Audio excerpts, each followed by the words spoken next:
नमस्कार। Candid conversations के नए एपिसोड में आपका स्वागत है। मंगलवार है आज और प्रोफेसर अभय दुबे सर हमारे साथ हैं। सर बहुत स्वागत है आपका। और बहुत सी बातें हैं इस हफ्ते की जो हम लोग करेंगे, लेकिन जो मुख्य दो तीन बातें हैं उसमें सारा कुछ, सबसे पहले तो ऑपरेशन सिंदूर को लेकर के जो सारे अभी चर्चाएं चल रही हैं उसमें सर एक महत्वपूर्ण घटनाक्रम ये हुआ कि जो हमारे सीडीएस हैं, चीफ ऑफ डिफेंस स्टाफ, वो सिंगापुर एक बैठक में गए और वहां पे उन्होंने एक विदेशी मीडिया को इंटरव्यू दिया। उसमें उन्होंने कहा कि उनसे पूछा गया सवाल कि क्या ये सच है कि आपके कुछ एयरक्राफ्ट गिरे इसमें। तो उन्होंने कहा कि जरूरी ये नहीं है कि गिरे, जरूरी है कि वो क्यों गिरे और हम उनसे क्या सीखते हैं। तो एक तरीके से उन्होंने ये स्वीकार किया। उसको लेकर के तुरंत ही हल्ला मचा, विपक्ष भी लेकर के कूद पड़ा कि नहीं देखिए सीडीएस ने मान लिया कि गिरे गिरे गिरे। मुझे लगता है कि जो एयर ऑपरेशंस हेड थे उन्होंने भी मोटा मोटी ये बात कही थी पहले भी। लेकिन सर आप क्या देख रहे हैं कि ये स्ट्रेटेजिकली ये बयान दिलवाया गया है या सीडीएस के मुंह से कोई स्लिप ऑफ टंग हुआ है? आप सर इसको कैसे एनालाइज कर रहे हैं इस बयान को? देखिए, लोग अलग अलग तरीके से इस पूरे प्रकरण के ऊपर सोच रहे हैं। कुछ लोगों का मानना है कि भारतीय सेना बड़ी ईमानदार है, वो झूठ नहीं बोलती, और भारतीय सेना की एक तो ये है।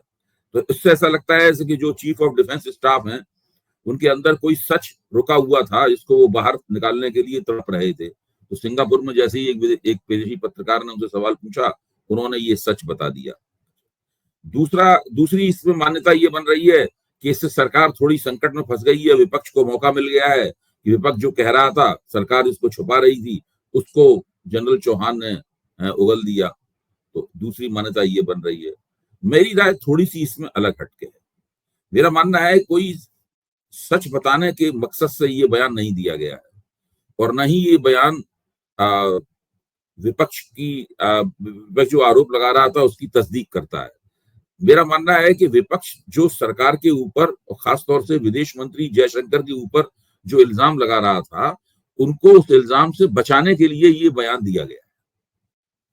ये एक नियोजित बयान है जिसको बड़ी चतुराई के साथ में एक विदेशी कार्यक्रम में साइड लाइंस पे, विदेशी कार्यक्रम के मुख्य शेड्यूल में उन्हें शामिल नहीं था, उसके अलावा एक कार्यक्रम एक तरह से आयोजित करवाया गया है और उसके अंदर ये वक्तव्य दिया गया है।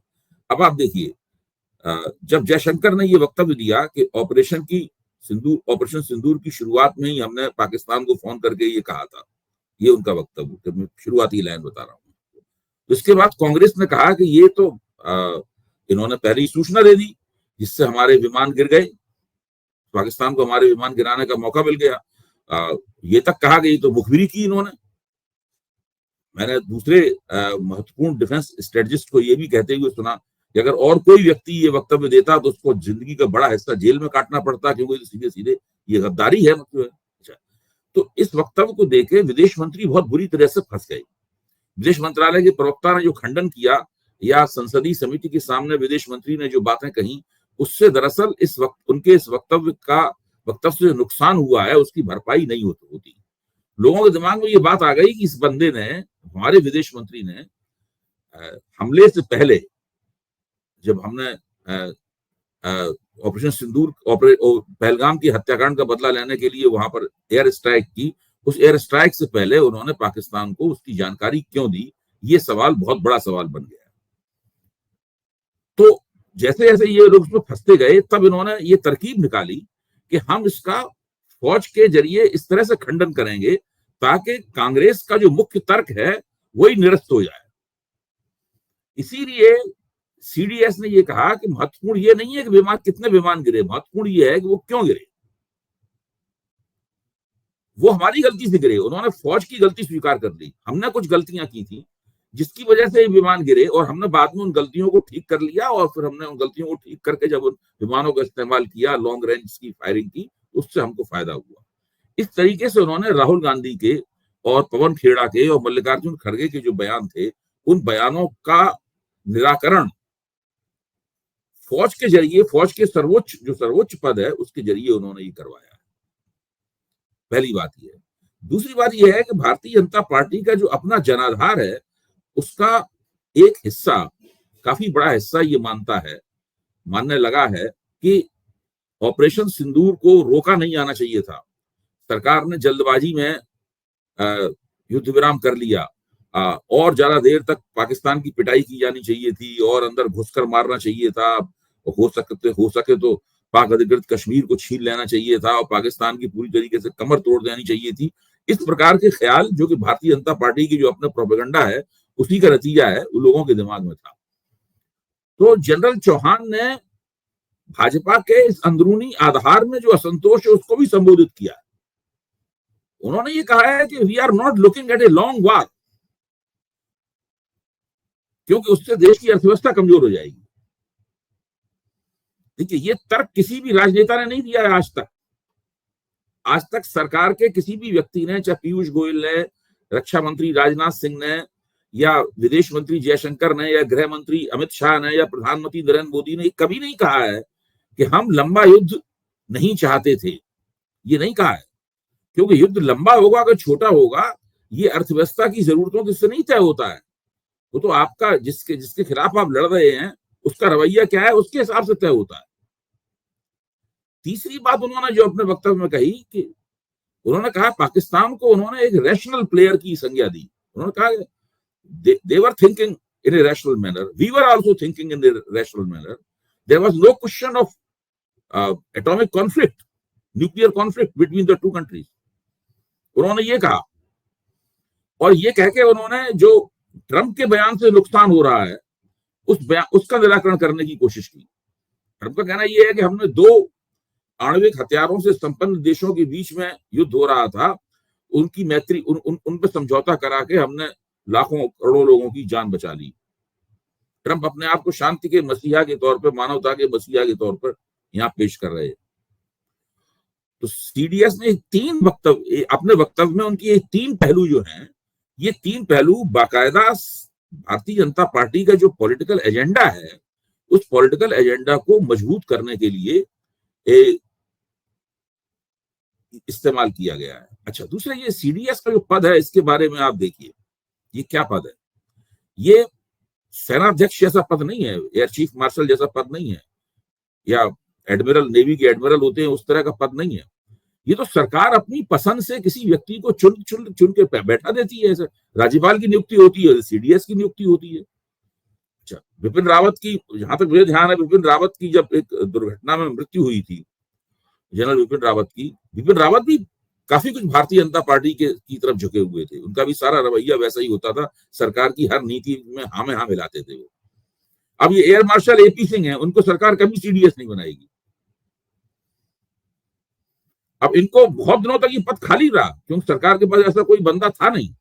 फिर उन्होंने एक जूनियर व्यक्ति को, जो फुल जनरल भी नहीं था, 4 स्टार जनरल भी नहीं था, लेफ्टिनेंट जनरल के स्तर से उठा के सीडीएस बना दिया।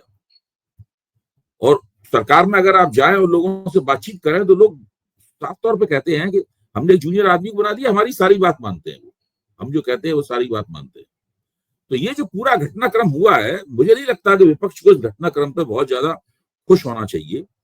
विपक्ष अब ये तर्क किस मुंह से देगा कि विमान राफेल गिरे तो इसलिए गिरे क्योंकि पाकिस्तान को पहले से ही जानकारी दे दी गई थी भारत के हमले की। सीडीएस का वक्तव्य कहता है कि विमान इसलिए नहीं गिरे, विमान इसलिए गिरे क्योंकि हमारी गलती थी। उन्होंने एक तरह से फौज को जिम्मेदार बता दिया है विमान के गिरने का। नहीं सर, मेरा कहना यह है कि ठीक है, हो सकता है कि थोड़ी देर के लिए विपक्ष का नैरेटिव वो पंचर करना चाहते हो, लेकिन क्या ये इससे फायदा हुआ? क्योंकि जो जनमानस है वो दो बातें स्थापित हैं कि मोदी जी ने अचानक से वो युद्ध रोका, उससे लोगों को झटका लगा, और जबकि ये था कि भाई युद्ध तो हम लोग भारी पड़ रहे थे, हम जीत ही जाते। वो एक जो झटका, वो किसी की भी गलती से विमान गिरे हों। लेकिन सर, जब ये सवाल पूछा जाएगा कि अब अगर उन्होंने ये एडमिट कर लिया है कि विमान गिरे, तो ये कभी तो बात होगी जब पार्लियामेंट चलेगी, पूछा जाएगा कौन कौन से विमान गिरे, क्या डिटेल्स है उसकी, फिर से पार्लियामेंट्री कमिटीज में बात उठेगी। तो ये क्या सच में राहत है मोदी सरकार को कि ये बात जो छुपाना चाह रहे थे उससे ये बरी हो जाएंगे? अब सवाल नहीं पूछे जाएंगे कि कितने विमान गिरे और क्यों गिरे, डिटेल्स बताइए। सरकार को, फौज को कितना नुकसान हुआ इस छोटी सी 4 दिन की झड़प में, ये तो देर सवेर इसको प्रकाश में आना ही था। ये असंभव था कि इसको प्रकाश में नहीं लाया था। फौज जब सरकार को अपनी रिपोर्ट बना के सूचित करती, फिर वो तो आता ही रक्षा मंत्रालय में, उस चीज का उद्घाटन होना लाजमी था। वो आज नहीं उद्घाटन होता, 1 महीने बाद उद्घाटन होता, वो तो होता ही होता उसका उद्घाटन। इन्होंने, इनकी जो ट्रिक है उस ट्रिक पे गौर करने की जरूरत है।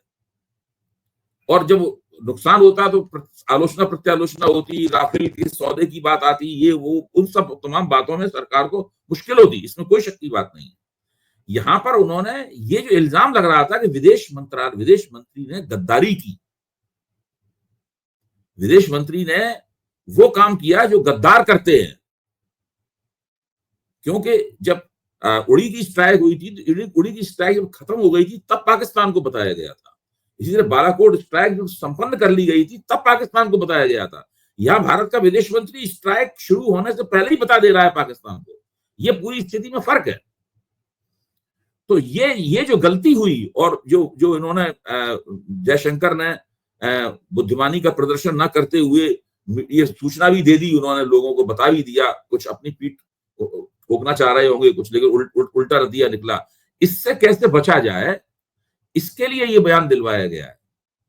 जहां तक तथ्यों का सवाल है कि फौज क्या नुकसान हुआ, क्या फायदा हुआ, ये तो मिलिट्री की रिपोर्ट आती है देर सवेर, वो सब मिलिट्री स्ट्रेटजिस्ट बाद में उसका अध्ययन करते हैं और उसके नतीजे निकाले जाते हैं। वो तो 65 के वार में भी क्या नुकसान हुआ था, 71 के वार में भी क्या हुआ था, ये सब इतिहास में दर्ज होती है बातें, और उनके ऊपर राजनीतिक चर्चाएं भी होती हैं। लेकिन ये भारत के इतिहास में पहली बार हुआ कि दूसरे भाजपा के जनाधार में जो असंतोष है कि भाई ये क्यों, उस असंतोष के खिलाफ भी उन्होंने एक तर्क विकसित किया कि इससे हमारा आर्थिक नुकसान बहुत हो जाता अगर हम लंबा युद्ध चाहते, इसलिए लंबे युद्ध की मांग करना भी उचित नहीं। भाजपा के तमाम बुद्धिजीवी भी अखबारों में लिख के कह रहे हैं कि ये बहुत ही एक अल्ट्रा नेशनलिज्म है, ये एक तरह का उग्र राष्ट्रवाद है, अति राष्ट्रवाद है कि हम पाकिस्तान से एक लंबे युद्ध की मांग कर रहे हैं या पाकिस्तान को खत्म कर देने की मांग कर रहे हैं। ये सब भाजपा के बुद्धिजीवी लोग अंग्रेजी में लिख रहे हैं अखबारों के अंदर। इसमें भी एक तर्क जोड़ा गया है। जी जी सर, एक जो ये चुनौती जो चल रही है अभी इनर हाउस की, अपने घर में मोदी जी के सामने कि युद्ध हुआ, रुका क्यों, गिरे विमान कितने गिरे। दूसरी चुनौती सर डोनाल्ड ट्रंप है। ट्रंप जो बयान दे रहे हैं वो अब समझ में आ रहा है कि वो बयान क्यों दे रहे हैं। वो शायद ये अपने यहाँ जस्टिफाई कर रहे हैं कि जो उन्होंने एक ट्रेड वॉर छेड़ी है, वो ये दिखाना चाह रहे हैं कि हमने जो इंडिया पाकिस्तान का युद्ध रुकवा दिया, न्यूक्लियर अटैक होने वाला था, लाखों लोग मारे जाते, इसलिए हमने ट्रेड को जो है वो मोहरा बना के ट्रेड के जरिए हमने वो करा दिया, और उन्होंने अपना कोर्ट में भी दाखिल कर दिया है। मोदी जी उसके इस नैरेटिव पंचर कर रहे हैं सीडीएस के थ्रू, नहीं तो न्यूक्लियर वॉर तो होने का कोई चांस ही नहीं था। लेकिन ऐसा लगता है कि कुछ पत्ते रखे हुए हैं ट्रंप ने अपने पास, कुछ कमजोर नस मोदी जी की रखी हुई है, और वो सबसे बड़ी कमजोर नस है अडानी जी। अभी सर कल वॉल स्ट्रीट जर्नल की एक रिपोर्ट छपी जिसमें कहा जा रहा है कि अब अडानी के ऊपर एक और जांच चल रही है अमेरिका में, जिसमें ये कहा जा रहा है, उस बात की जांच हो रही है कि ईरान से मुंद्रा पोर्ट पर जो अडानी जी का है वहां से एलपीजी इंपोर्ट किया है, और चूंकि यूएस का सैंक्शन है ईरान के ऊपर और ये मना करते हैं कि उनसे कोई ट्रेड न करे, तो वो इस बात की जांच कर रहे हैं कि क्या अडानी ने कोई इस टाइप की डील की है, उनसे कुछ भी एलपीजी इंपोर्ट किया है। ये सर जो चल रहा है, ये सिर्फ मोदी जी को टेम करने का तरीका है कि इनकी कमजोर नस पकड़ कर रखो, इनके ऊपर जांच बैठा कर रखो, मोदी उसी बहाने चुप रहेंगे, कुछ दबे रहेंगे। देखिए, अब ऐसा लगने लगा है कि ट्रंप कहीं ना कहीं, मोदी कितना भी वो अपना दोस्त कहते रहे और मोदी उनको अपना दोस्त कहते रहे, ट्रंप कहीं ना कहीं मोदी जी से नाराज है और वो कोई मौका नहीं छोड़ते हैं मोदी जी को तंग करने का। क्योंकि ट्रंप ने ऐसे कई वक्तव्य दिए हैं जो वक्तव्य अगर वो ना देते तब भी उनके कोई ट्रेड वार को या टैरिफ बढ़ाने को कोई नुकसान नहीं होता। भाई क्या इसकी क्या जरूरत थी? वो जो एक हर कदम उनका ऐसा होता है जिससे मोदी जी की जो भी योजना होती है वो खटाई में पड़ जाती है हर बार। तो अब अडानी के ऊपर पहले ही वहां पर अमेरिकी निवेशकों को धोखा देने का एक ब्रुकलिन के कोर्ट में मुकदमा चल रहा है, जिसमें ग्रांड जूरी बैठा था, जिसने अडानी को इंडाइक्ट किया, यानी पूरी तरह कटघरे में खड़ा किया उनको। अभी तक उसका नतीजा सामने नहीं आया है। और ये जो हम लोग कल्पना कर रहे थे कि अगर ट्रंप जीत गए तो मोदी जी जाके वहां पर उस ट्रंप की जो असाधारण शक्तियां हैं उनका इस्तेमाल करवा कर आग्रह करेंगे अपने दोस्त से कि वो उनके दोस्त को असाधारण शक्तियों का इस्तेमाल करके बचा लें, वो भी कुछ भी नहीं हो पाया है। वो भी कार्रवाई अभी चल रही है, देर लगती है हर काम में, कानूनी कार्रवाइयों में देर लगती है, वो भी चल रही है। अब ये नया आ गया है, इसमें अमेरिकी सैंक्शंस का उल्लंघन करके अगर साबित होता है कि अदानी ने ईरान से गैस मंगाई है, आयात की है, तो उसके लिए भी अमेरिका अदानी के ऊपर और ज्यादा प्रतिबंध लगाएगा और उनके खिलाफ कार्रवाई करेगा। उसके लिए भी अदानी को अमेरिका से पूंजी उगाना बहुत मुश्किल पड़ जाएगा, क्योंकि अदानी का जो बिजनेस है, अदानी जो व्यापार करते हैं, उसके लिए बहुत बड़े पैमाने पर विदेशों से पूंजी उगाना बहुत जरूरी है। और उस जो एक तो जो अदानी के खिलाफ जो स्टॉक मार्केट की रिपोर्ट आई थी, उस रिपोर्ट से अदानी की साख गिरी। उसके बाद में फिर अमेरिका में जो ब्रुकलिन कोर्ट ने किया, उससे अदानी की साख गिरी। और अब इस तीसरे मामले से अदानी की जो साख गिरेगी, इनके लिए पूंजी उगाना और ज्यादा मुश्किल होता चला जाएगा। इसके लिए उन्हें अपने पहले से जो निवेश किए हैं कई जगह, उन निवेशों को खत्म करना पड़ रहा है, उन निवेशों को वापस निकालना पड़ रहा है, ताकि वो पहले जो पूंजी की जरूरतें हैं उनको पूरा कर सकें। भारत सरकार अदानी को उतना पैसा उस हिसाब से नहीं दे सकती कि उस पूंजी की जरूरतें पूरी हो सकें, या भारत से कर्ज लेके वो जरूरत नहीं पूरी होगी उनकी। तो अदानी के लिए मुश्किलें और बढ़ेंगी इसके अंदर। और इसी के साथ साथ में मोदी की मुश्किलें भी लगातार बढ़ेंगी, क्योंकि ट्रंप पता नहीं है कि वो मोदी ऐसा कौन सा बयान दे दें जिससे मोदी जी परेशान हो जाएं, और उसके बाद मतलब मोदी जी अगर थोड़ा 1 फुट सिलते हैं तो वो 2 फुट कपड़ा फाड़ देते हैं। ये स्थिति है जी सर। एक और कल खबर आई कि G7 का जो समिट है, इस बार की शिखर वार्ता, वो कनाडा में हो रही है। और 6 साल से मोदी जी लगातार जा रहे थे, इस साल नहीं बुलाया जा रहा उनको। तो मैं दर्शकों को बता दूं कि G7 का मेंबर भारत नहीं है, लेकिन जब ऐसे समिट होते हैं तो कुछ देशों को बुलाया जाता है। वो लोग कभी मीटिंग में नहीं करते हैं, वो लोग कोई डिक्लेरेशन, कोई MOU नहीं साइन करते हैं, साइड वॉक्स में बात करते हैं। जैसे आपको याद होगा, पिछली बार मोदी जी जब इटली गए थे, तो उसकी जो एक सबसे बड़ी उपलब्धि थी कि मोदी जी, वहां की प्रेसिडेंट जो मेलोनी जी हैं, उनके साथ मोदी जी सेल्फी ले आए थे। तो इस टाइप का ही काम करने के लिए लोग वहां जाते हैं। फिर भी मोदी 6 साल से बुलाए जा रहे थे G7 के समिट में, इस बार नहीं बुलाया जा रहा है। लोगों को सर ये लग रहा है कि शायद ये ऑपरेशन सिंदूर के बाद जो डिप्लोमेटिक एक हलचल मची, उसकी वजह से नहीं बुलाया जा रहा है। लेकिन सर मुझे लगता है अगर ये ऑपरेशन सिंदूर ना भी होता, तो इस बार जो स्थिति थी, और कनाडा से जैसे रिश्ते कर लिए हैं मोदी जी ने, शायद उनको वैसे भी नहीं बुलाया जाता इस बार। आपको सर लगता है कि ये ऑपरेशन सिंदूर की वजह से हुआ, या एनीवेज वो नहीं बुलाए जाते इस बार? नहीं, ये ऑपरेशन सिंदूर की वजह से नहीं है। कनाडा के साथ भारत के रिश्ते बहुत खराब है। तुर्दों के जमाने से ही आप देखिए कि वो जो वहां पर एक एक आतंकवादी था, उस आतंकवादी का जिस तरीके से वहां पे हत्या हुई, और उस हत्या से संबंधित जो विवाद पैदा हुआ, उसकी वजह से काफी मुश्किल है। भारत और कनाडा के संबंधों में बहुत गिरावट आई है।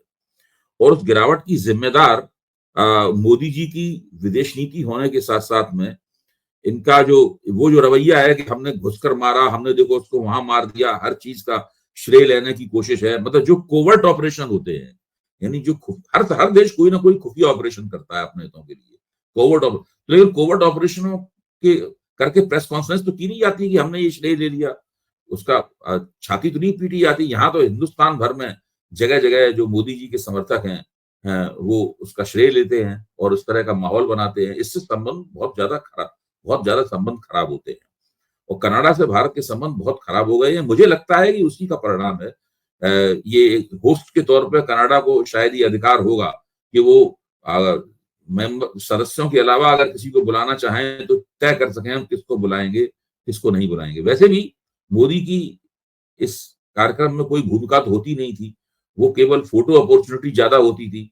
इस बार भी वो सब नेताओं के साथ में तस्वीर खिंचाने के अलावा और ज्यादा कुछ करने की स्थिति में थे भी नहीं। पहले भी ऐसा आपने बताया था कि वो सेल्फी लेकर चले आए थे। दरअसल देखा जाए तो विदेश नीति को मोदी की सेल्फी में ही बदल दिया गया है भारत में। विदेश नीति के पीछे कोई बहुत सुचिंतित डॉक्ट्रिन काम कर रही हो, कोई एक आधारभूत सिद्धांत काम कर रहा हो जिसके तहत हम भारत की विदेश नीति को संचालित कर रहे हैं, ऐसी बात नहीं है।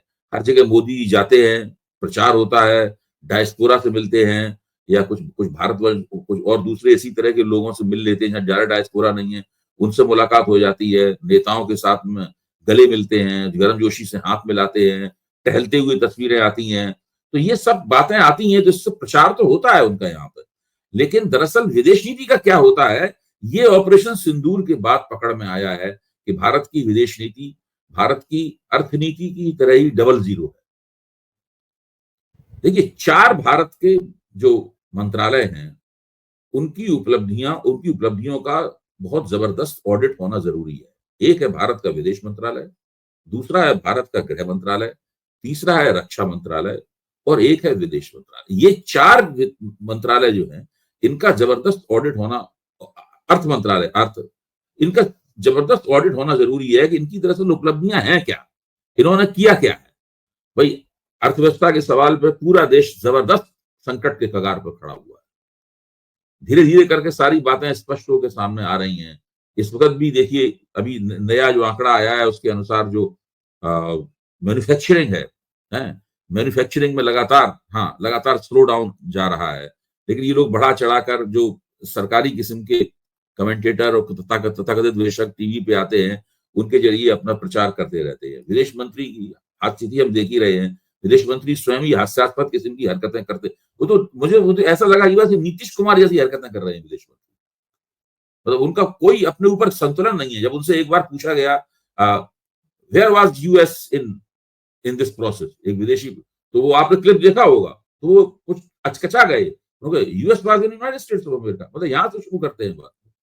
तो इस तरह की स्थिति है। रक्षा मंत्रालय की स्थिति है कि रक्षा सेनाएं मांग कर रही हैं कि हमें ये चीज चाहिए, और रक्षा मंत्रालय उनको वो चीजें मुहैया कराने की स्थिति में नहीं है। रक्षा मंत्री के सामने ही वो खड़े होकर एयर चीफ मार्शल कहते हैं कि जो कॉन्ट्रैक्ट किए जाते हैं उन कॉन्ट्रैक्ट का पालन नहीं किया जाता है, समय पर उन्हें पूरा नहीं किया जाता है। पहले प्रेस कॉन्फ्रेंस करके भी कह चुके हैं, खुल के इन बातों को सबको कह रहे हैं। जो राफेल खरीदे गए थे, वो राफेल सौदा कैसा था, क्या था, ये भी तो सवाल है कि भाई जब सरकार और वायुसेना 10 कंपनी से वो सोर्स कोड मांग रही है 1-1.5 साल से, तो वो सोर्स कोड 10 कंपनी क्यों नहीं दे रही है? क्या जो सौदा किया गया था राफेल का, उसमें वो लाइन थी कि हमें सोर्स कोड दिया जाएगा? और अगर वो लाइन नहीं थी तो फिर वो 10 कंपनी से आप कैसे सोर्स कोड लेंगे? और वो लाइन क्यों नहीं थी, कि आपने पहले से सोच के उस लाइन को उसमें क्यों नहीं डाला? ये सारे सवाल सामने आ गए हैं। गृह मंत्रालय की क्या स्थिति है हम लोग जानते ही हैं। और ऐसे इस तरह के बयान दे रहे हैं अमित शाह कि वो ममता बनर्जी ने पश्चिम बंगाल की सीमा पे जो है वो सीमा से खुला छोड़ दिया है उसको, और वहां से घुसपैठी आ रहे हैं वहां से। तो ममता सीमाएं तो आपके पास है, सीमाओं की रक्षा करना कि बीएसएफ की जिम्मेदारी है। जी नहीं सर, विदेश नीति पे मुझे सर एक जरा मुझे समझना भी था आपसे। जैसे कि आपको याद हो, पिछले मोदी जी के पिछले कार्यकाल में राहुल गांधी ने एक भाषण दिया था पार्लियामेंट में, जिसमें उन्होंने कहा था कि अगर आप भारतीय जनता के साथ अगर कोई आप क्राइम कर सकते थे तो सबसे बड़ा क्राइम आपने ये किया है कि आपने पाकिस्तान और चीन को मिला दिया है। और वो सामने आ गया इस बार के इस ऑपरेशन सिंदूर की झड़प में। उसी तरीके से पाकिस्तान को अलग करने का कहते हैं कि भाई रूस के अगेंस्ट एक जमूरा खड़ा करना था।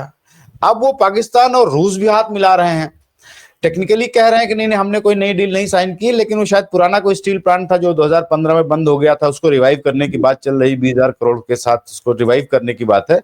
लेकिन अगर वो आ रहा है तो इसका मतलब कि आगे रक्षा सौदों के लिए और इस टाइप की बातों के लिए भी और रास्ते खुलेंगे। ये मोदी जी को शायद समझ में आए ना आए, लेकिन आने वाले समय में जो भारत की नीति होगी, ये कितना बड़ा झटका है कि रूस और पाकिस्तान अगर हाथ मिला ले रहे हैं।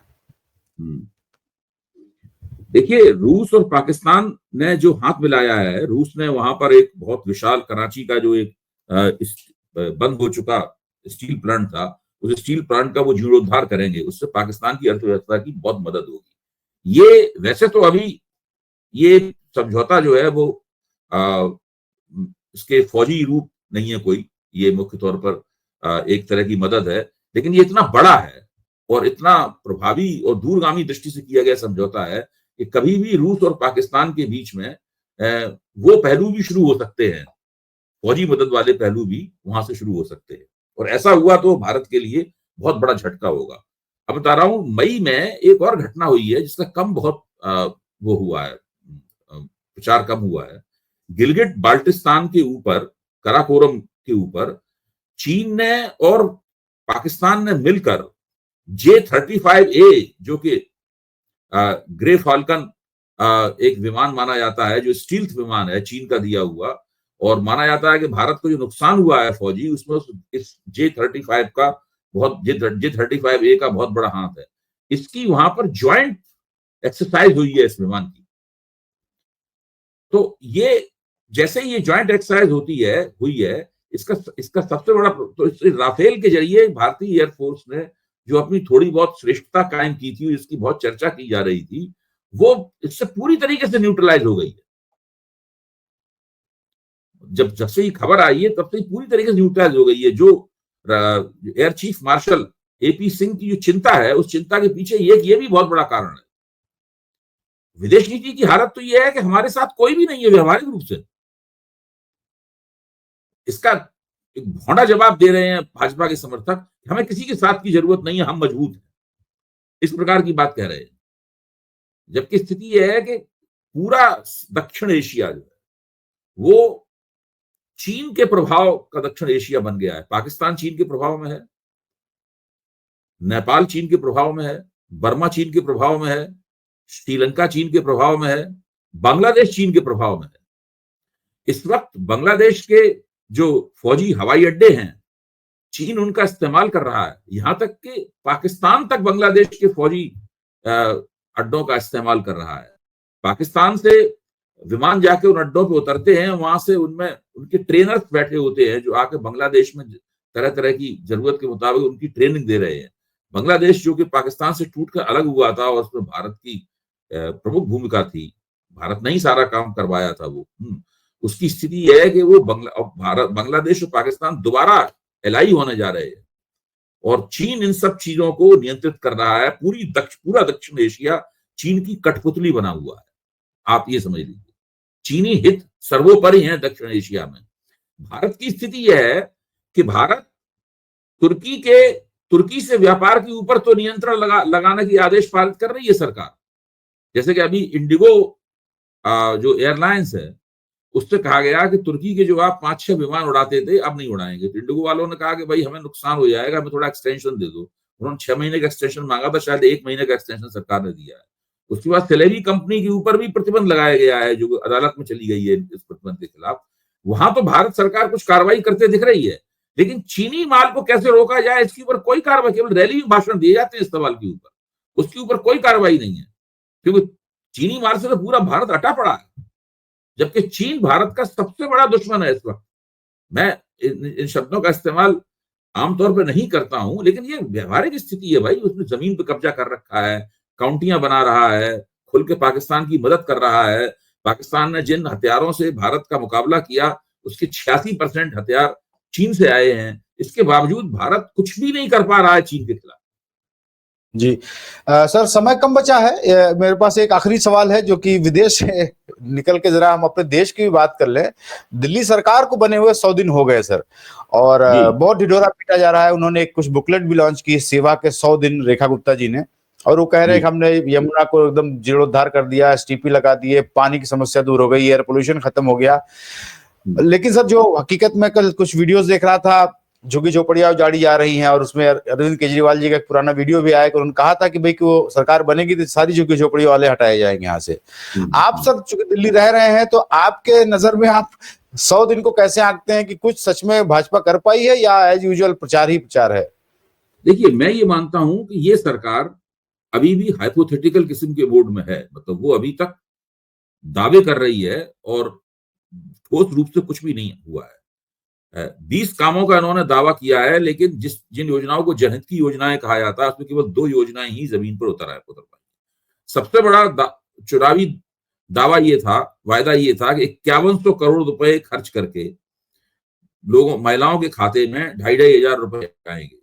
आज तक एक भी महिला के खाते में एक पैसा नहीं आया। केवल इस मौके पर मुख्यमंत्री रेखा गुप्ता ने ये कह दिया है इस मौके पर कि जरूर मिलेंगे, ये बहुत महत्वपूर्ण योजना है, एक भी महिला नहीं छूटेगी, लेकिन इसमें थोड़ा हमें समय लग रहा है। लेकिन वो समय कितना खिंचेगा ये अभी तक बिल्कुल नहीं पता है। मतलब आप समझ लीजिए कि इतने दिन, 3 महीने का तो उन महिलाओं को नुकसान हो गया। मतलब कायदे से तो उस महिला को 7,500 रुपए जो है वो मिल जाने चाहिए थे, लेकिन वो 7,500 रुपए तो नहीं मिले। अब क्या स्थिति है कि इनका हथकंडा ये है कि नई बसें चलाने का इन्होंने वायदा किया था, तो 460 पहले से जो मौजूदा बसें थी उनका नाम बदल दिया उन्होंने। उनका नाम बदल के देवी ईवी बस कर दिया नाम। और उसका क्लेम कर रहे हैं कि ये हमारी उपलब्धि है। तो डिजिटल लाइब्रेरी बनाने की योजना, उसके ऊपर कोई कदम नहीं बढ़ाया गया है। सखी छात्रावास बनाने की योजना थी, उसके ऊपर कोई कदम नहीं बढ़ाया गया है। 75 विश्व स्तरीय सीएम श्री स्कूल बनाने की योजना थी, उस पर कोई कदम नहीं उठाया गया है। इसके बाद में जो जिन जिन जगहों को वो आरोग्य मंदिर कह रहे हैं अपने वो दरअसल आम मोहल्ला आदमी पार्टी क्लिनिक की जी। सरकार द्वारा बनाई गई डिस्पेंसरीज हैं, उनका भी नाम बदल दिया है। तो ये दरअसल रंगरोगन करके और नामकरण करने की जो राजनीति है वो तो की है इस सरकार ने, लेकिन व्यवहारिक रूप से, ठोस रूप से उन्होंने कुछ ऐसा हासिल किया हो। जहां तक यमुना के पॉल्यूशन खत्म करने का सवाल है, उसमें तो कुछ भी नहीं हुआ है। ये तो केवल दावेदारियां हैं। कूड़े के पहाड़ हैं। मैं तो ऐसी जगह पर रहता हूं जो कूड़े के पहाड़ों से बहुत दूर नहीं है, और हम लोगों को हफ्ते में एक आध जरूर ऐसा झोंका आता है बदबूदार वहां से हवा का, जो हम लोगों को झेलना पड़ता है सुबह सुबह सुबह या शाम को। न कूड़े के पहाड़ हटाने की तरफ कोई कदम बढ़े हैं, न यमुना का पॉल्यूशन खत्म करने की तरफ कोई कदम बढ़े हैं, न स्वास्थ्य के क्षेत्र में उन्होंने ऐसा कोई हस्तक्षेप किया है। मेरी समझ में नहीं आता, ये अभी तक तो ये लोग केवल विज्ञापन देने, दावे करने, यही सब प्रचार में ही लगे हुए हैं। बहुत ठोस काम नहीं किया गया है। जी चलिए, तो आज के लिए मेरे पास समय सर इतना ही था, लेकिन मुझे लगा कि जनता को याद दिलाना चाहिए कि जिन जिन वादों पे सरकारें आती हैं, एक्चुअल में जब धरातल पे करना होता है तो उसका क्या नतीजा होता है। तो सर आज के लिए इतना ही। दर्शकों का बहुत धन्यवाद। सर आपका भी बहुत बहुत धन्यवाद हमसे बात करने के लिए। Thank you so much.